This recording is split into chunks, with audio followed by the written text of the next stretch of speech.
Bago mag-alauna ng hapon ay agad na dumating si Vice President Sara Duterte dito nga sa Senado para irepresenta ang Office of the Vice President sa budget deliberation ng kanyang proposed 889 million pesos funds. Nang buksan nga ang sesyon, si Senate Committee on Finance Chairperson Senator Win Gatchalian ang nag-sponsor ng budget ng OVP. Pero bago ito tuluyang aprubahan, nagkaroon muna ng mabilis na manifestation of support itong si Senador Robin Padilla.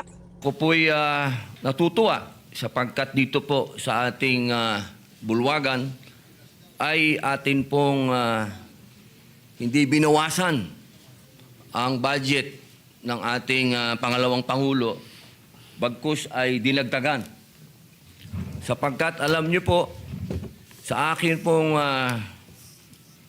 karanasan sa tuwing may dadating na kalamidad, kalungkutan, kamatayan, naandyan po lagi ang ating pangalawang Pangulo upang makiramay, tumulong.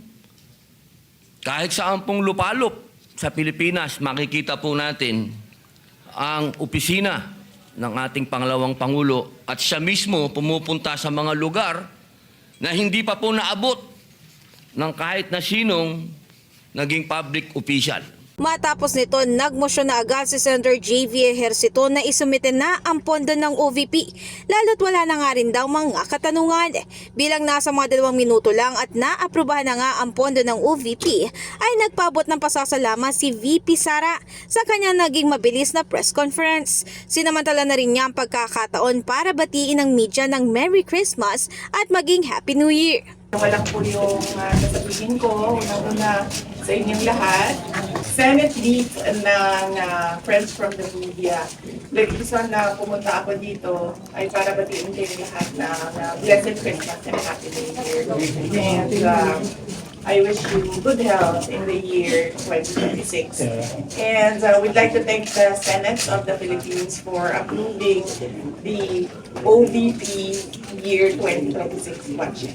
Maaalala, una na nga sinabi ni Gatchalian na on track pa rin naman daw ang kanilang schedule dito nga sa pagtalakay sa 2026 national budget. In the heart of changing lives, ako si Brigada Ann Cortas ng 105.1 Brigada News FM Manila, the Music News Authority.